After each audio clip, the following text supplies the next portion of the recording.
नमस्कार दोस्तों, आप सभी का स्वागत है study with Neeraj sir channel पर। दोस्तों, जैसा कि आपको पता है कि ये जो हमारा एग्रीकल्चर का ये 100 नंबर का वीडियो है। कितने नंबर का है? 99 इसके पहले हो चुके हैं। ये 100 नंबर का वीडियो है। 100 आज तक एग्रीकल्चर के एजीटीए के 100 वीडियो पढ़ चुके हैं स्पेशल एग्रीकल्चर। आप मान के चलिए और 100 में अगर हम एक एवरेज 15 क्वेश्चन ले ले, ठीक है, अगर हम एवरेज 15 क्वेश्चन ले ले तो 1500 क्वेश्चन हो गए, जो कि बहुत ही इंपॉर्टेंट प्रश्नों को हमने रखा है जो एग्जाम में ऑलरेडी आ चुके हैं। और जैसा कि आपको पता है कि कृषि मंत्री जी ने भी जवाब दिया है कि आपकी वैकेंसियों का नोटिफिकेशन बहुत जल्द निकलेगा, आप परेशान बिल्कुल ना हो। अगर चैनल पे पहली बार आए हैं तो चैनल को जरूर सब्सक्राइब कर लीजिए, जिससे आने वाले सारे नोटिफिकेशन आप तक पहुंचे। चलिए स्टार्ट करते हैं। कुनैन। कुनैन सूची 1 को सूची 2 से मिलाना है, प्रमुख औषधि से आपको प्राप्त स्रोत से मिलाना है। इंपॉर्टेंट प्रश्न है, ऐसे प्रश्न बहुत पूछे जाते हैं और ऐसे प्रश्नों में अगर आपको एक कभी कभी एक से ही एक सही जोड़े मिलान से ही पूरे क्वेश्चन का आंसर निकल आता है। इसका नंबर बहुत अच्छा फ्री वाला नंबर है, आप ये सोच लीजिए। चलिए स्टार्ट करते हैं। कुनैन। तो कुनैन का मेरे बच्चों है सिंकोना। कुनैन किससे प्राप्त होती है? सिंकोना की छाल से प्राप्त होती है। बहुत पुराना और बहुत सरल सिंपल सा क्वेश्चन है। तो ए का 4, बी का 4।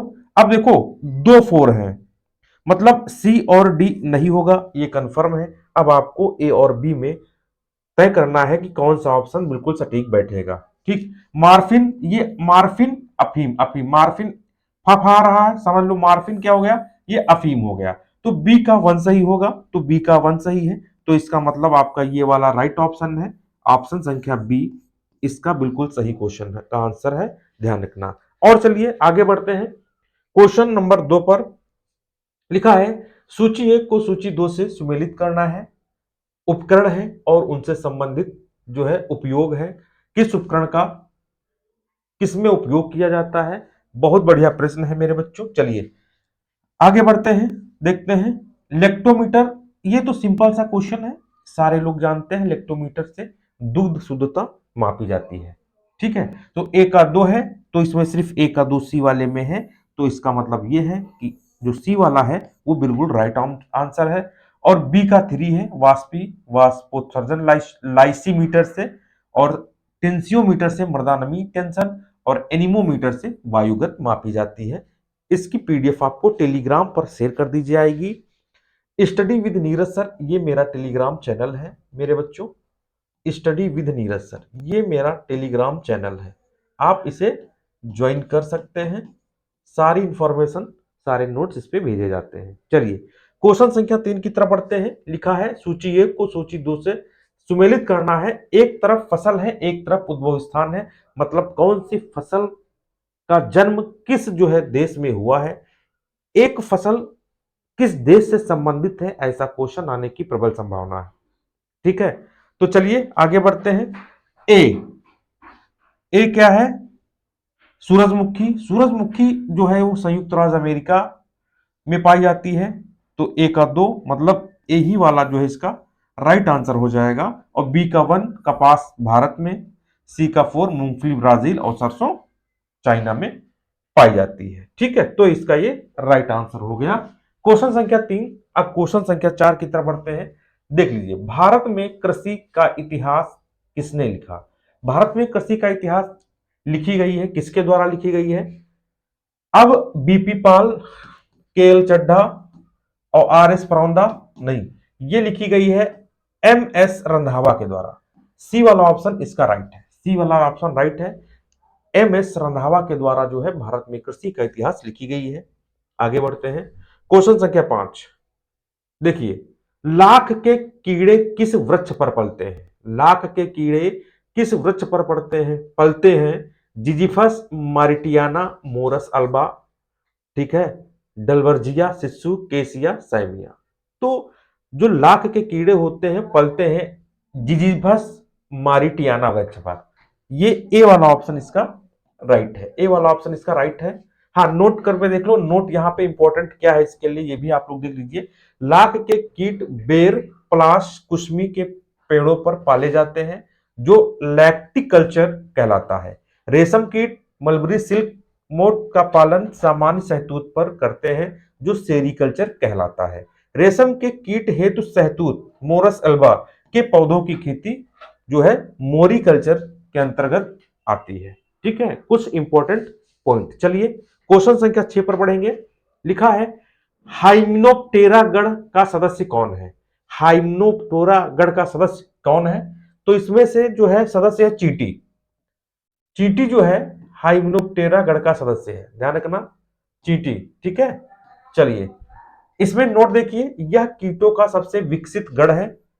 इस गण के सदस्य मधुमक्खी जिसे हनी बी, ततैया, वैप्स, चींटियां, एंट्स एंड परजीव्याव, ठीक है, पैरासिटोइड्स होते हैं। इस गण के सदस्य मुख्यतः लाभदायक होते हैं, लेकिन सरसों की आरा मक्खी जिसे हम मस्टर्ड फ्लाई, सरसों का नुकसान पहुंचाने वाला कीट है। कौन सा? सरसों की आरा मक्खी। ये सरसों को काफी ज्यादा मात्रा में ये जो है नुकसान पहुंचाती है, तो आप हाइमेनोप्टेरा के अंतर्गत चींटी को आप रख सकते हैं। ठीक, 7 नंबर पे आते हैं। लिखा है क्षेत्रफल के हिसाब से भारत की सबसे महत्वपूर्ण मुख्य खाद्य फसल कौन सी है? आपको पता है धान जो है क्षेत्रफल के हिसाब से मुख्य खाद्य फसल है। ध्यान रखना, बहुत इंपॉर्टेंट है क्वेश्चन, और बहुत सरल भी है, बहुत सरल भी है। क्वेश्चन संख्या 7। ठीक है, चलिए नोट में देखते हैं। भारत में सर्वाधिक क्षेत्रफल में बोए जाने वाली तथा सबसे ज्यादा उत्पादन वाली फसल जो है धान है। दूसरे स्थान पर गेहूं है। लगभग 26 मिलियन टन के आसपास जो क्षेत्रफल में बोया जाता है, एवं लगभग 95 मिलियन टन उत्पादन होता है। ये हेक्टेयर हेक्टेयर 26 मिलियन हेक्टेयर पर बोई जाती है, और उत्पादन कितना होता है? 95 मिलियन टन इसका जो है उत्पादन होता है। ठीक है, तो धान इसका राइट आंसर है। 8 नंबर पे आते हैं। देखिए चने की पत्तियों में पाया जाने वाला अम्ल कौन सा है? मैलिक अम्ल है, ऑक्जेलिक अम्ल है, ए और बी दोनों है, या इनमें से कोई नहीं है? तो चने की पत्तियों पर जो पाया जाता है इसमें मैलिक अम्ल और ऑक्जेलिक अम्ल दोनों आएंगे। ए और बी इसका राइट आंसर हो जाएगा। अब नोट में देखो क्या है। चने की पत्तियों में मुख्यतः 90 से 96% मैलिक अम्ल एवं 4 से 10% ऑक्जेलिक अम्ल पाया जाता है। यह 1 हेक्टेयर फसल से लगभग 4 किलोग्राम अम्ल प्राप्त किया जा सकता है। इंपॉर्टेंट प्रश्न है। 9 नंबर पे आते हैं। देखिए आलू में ब्लैक हार्ट का कारण क्या है? आलू में ब्लैक हार्ट का कारण क्या है? कॉपर की कमी, बोरान की कमी, और पोटेशियम की कमी, ऑक्सीजन की कमी। ठीक है, ब्लैक हार्ट, इसमें ऑक्सीजन की कमी होगा, ध्यान रखना। नोट में देखते क्या है। भंडारण में ऑक्सीजन की कमी एवं ज्यादा तापमान से आलू के कंदों के मध्य भाग को काट कर देखने पर काला दिखाई देता है। ठीक, जो ब्लैक हर्ट कहलाता है। इसलिए रोकथाम हेतु भंडारित आलू में उचित वायु संचार रखना चाहिए। ठीक, 10 नंबर पे आते हैं। देखिए ICRISAT की स्थापना किनकी आनुवांशिक क्षमता को बढ़ाने के लिए की गई? अच्छा, बढ़िया प्रश्न है। बाजरा, ज्वार, अरहर, चना, सरसों, गेहूं, कपास, चना, और सोयाबीन, चारा कपास, चना, मक्का, चावल, गेहूं, चना। इसका जो है मेरे बच्चों क्वेश्चन नंबर 10 का जो सही है ए, बाजरा, ज्वार, अरहर और चना। देखो इसका फुल फॉर्म देख लो, ICRISAT, international crop research institute for semi arid tropics की स्थापना 1872 में पंतनचेरू, हैदराबाद में अर्ध शुष्क क्षेत्रों में उगाई जाने वाली 5 फसलों बाजरा, ज्वार, मूंगफली, चना एवं अरहर की सूखारोधी किस्मों के विकास के लिए की गई थी। बढ़िया प्रश्न है, इंपॉर्टेंट प्रश्न है, ध्यान रखना, बहुत ही ज्यादा इंपॉर्टेंट प्रश्न है। 11 नंबर देखिए, निम्न खरपतवारों में जो ग्रैमनी कुल से संबंधित है उसको आपको बताना है। ग्रैमनी कुल से, तो जो ग्रैमनी कुल से संबंधित है वो है डी, सोरगम हेल्पेंस। नोट या देख लो, यह ज्वार फसल का नकलची मिमिक्री खरपतवार है, जो बर्रू या जॉनसन ग्रास के नाम से भी जाना जाता है सोरघम हेल्पेंसिस। ठीक है, चलिए 12 नंबर पे आते हैं। लिखा है खरीफ। खरीफ दलहनी फसलों में फसल खरपतवार प्रतिस्पर्धा की कौन सी क्रांतिक अवस्था होती है? कौन सी क्रांतिक अवस्था? बुआई से 15 दिन तक, 15 से 30 दिन तक, या 30 से 45 दिन तक, या 45 से 60 दिन तक। Option B. Option B right है, 15 से 30 दिन तक होती है। नोट में देख लो क्या है मेरे बच्चों, कि जबकि रबी दलहनी फसलों में फसल खरपतवार प्रतिस्पर्धा की क्रांतिक अवस्था फसल बुआई से 30 से 45 दिन तक होती है। अब देखो, रबी में 30 से 45 दिन तक होती है, ध्यान रखना। रबी की अगर बात की जाए तब की बात है 30 से 45। अगर खरीफ की बात करें तब आपका 15 से जो है 30 दिन के लिए होगी। चलिए 13 नंबर पे बात करते हैं। करनाल बंट प्रकोपित खेत में दुर्गंध का मुख्य कारण क्या है? करनाल बंट प्रकोपित खेत में दुर्गंध का मुख्य कारण क्या है? बहुत इंपॉर्टेंट प्रश्न है। ठीक है, तो इसका मुख्य कारण है ट्राइमिथाइल एमीन। ट्राइमिथाइल एमीन यह व्याधि गेहूं की फसल में करनाल पंजाब में सर्वप्रथम मित्रा 1931 द्वारा रिपोर्ट की गई। इसका कारण निवेशिया इंडिका नामक फफूंद है। यह गेहूं की कैंसर बीमारी के नाम से भी जानी जाती है। इस व्याधि से ग्रसित गेहूं की बालियों के कुछ दाने सड़ गलकर ट्राइमिथाइल एमीन के कारण बदबू पैदा करते हैं। इस व्याधि के कारण गेहूं के निर्यात पर प्रतिबंध भी लगा था। करनाल बंट से संबंधित है इंपॉर्टेंट प्रश्न। चलिए क्वेश्चन संख्या हम 14 की तरफ बढ़ते हैं। देख लो, लिखा है निम्न में कौन सा पादप रोग फाइटोप्लाज्मा द्वारा होता है? फाइटोप्लाज्मा द्वारा होता है पादप रोग। सरसों का श्वेत कीट, बाजरे का हरित बाली, तिल का पर्णाब्धा, या गेहूं का बंट। तो इसमें फाइटोप्लाज्मा द्वारा होता है तिल का पर्णाब्धा। ठीक है, इंपॉर्टेंट है। तिल का पर्णाब्धा, बैंगन का लिटिल लीफ एवं गन्ने का ग्रासी सूट व्याधि फाइटोप्लाज्मा द्वारा होता है। बहुत बढ़िया प्रश्न है। इसके रोग का वाहक लीफ हॉपर कीट होता है। इसलिए फाइटोप्लाज्मा से होने वाले रोगों की रोकथाम हेतु कीटनाशी द्वारा उसके वाहक का नियंत्रण किया जाता है। यह है आपका 14 नंबर का क्वेश्चन। ठीक है, चलिए 15 पे बढ़ते हैं। देख लीजिए, भूपपड़ी अर्थ क्रस्ट में 3 मुख्य तत्व कौन से हैं?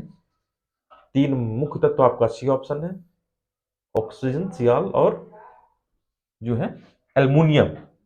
चलिए आगे बढ़ते हैं। देखिए, पृथ्वी की पपड़ी में प्रतिशत वजन के आधार पर सर्वाधिक जो है मात्रा में ऑक्सीजन, सिलिकॉन, एल्युमिनियम, लौह तत्व की मात्रा होती है। क्वेश्चन इंपॉर्टेंट है, बेसिक है, आना चाहिए। आपको पता है एजीटीए की वैकेंसी बहुत जल्द जो है आने वाली है मेरे बच्चों, ध्यान रखना। एजीटीए की वैकेंसी बहुत जल्द आपको मिलेंगी। ठीक है, वो भी 3446, ये निर्णय हो चुका है। और अगर आपको विजय पथ 3.0 में प्रवेश लेना है तो आपको study with Neeraj sir app को डाउनलोड करना पड़ेगा। Study with Neeraj sir app को आपको डाउनलोड करना पड़ेगा। इस समय ऑफर में है, आप जाके जो है बैच परचेस कर सकते हैं अगर आपको अपनी तैयारी करना है। पहली बार चैनल पे अगर आए हैं तो चैनल को जरूर सब्सक्राइब कर लीजिएगा, क्योंकि यहां से आपके सिलेक्शन वाली क्लास आप तक पहुंचेगी। और आपको पता है एजीटीए के लिए जो है study with Neeraj sir channel जो है सर्वश्रेष्ठ चैनल की लिस्ट में आता है दोस्तों। तब तक के लिए नमस्कार, धन्यवाद, फिर मिलेंगे।